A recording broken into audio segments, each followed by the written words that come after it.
Hi. I know you cannot build a product in one day, but you can build a waitlist in one day and make it live. How to do that? Go to neon.tech, create a new project, nano banana I, connect to database, copy this snippet, or you can say show password and copy everything from this connection string. Go to your cloned code, go to .env. Here, update the database variable. Let's save it. Great. The next thing that we need to do is we have to set this particular variable as true. Next, public sign-in enabled is equal to true.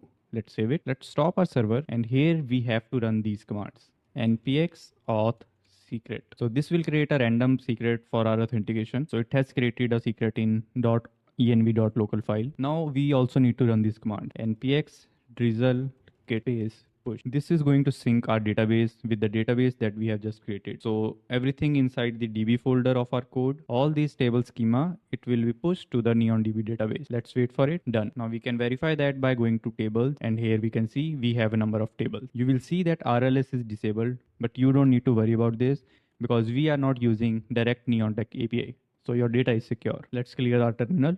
Now let's try to run pnpm run dev. So authentication is ready, our database is ready. Now we should be able to sign in into our product. Let's try to do that. Let's click on sign in button, and voila, we have a login page that is ready to be used by our application. Now let's try to log in with our email ID. My email ID is charanjit.singh@gmail.com. Let's continue with email. Here we can see we have a toast. Check your email for login link. But please note, we haven't set up any emails yet. So the email will be there in our terminal.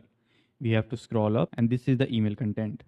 Don't worry, you will be able to find the login link that starts with magic link for the email. You can also search for this email, magic link. So we need to copy this and paste it here.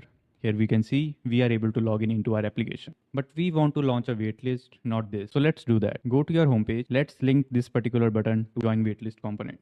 So the join waitlist component is already installed by Indicate by default, and you can check that out by going to join-waitlist. So this is a join waitlist component.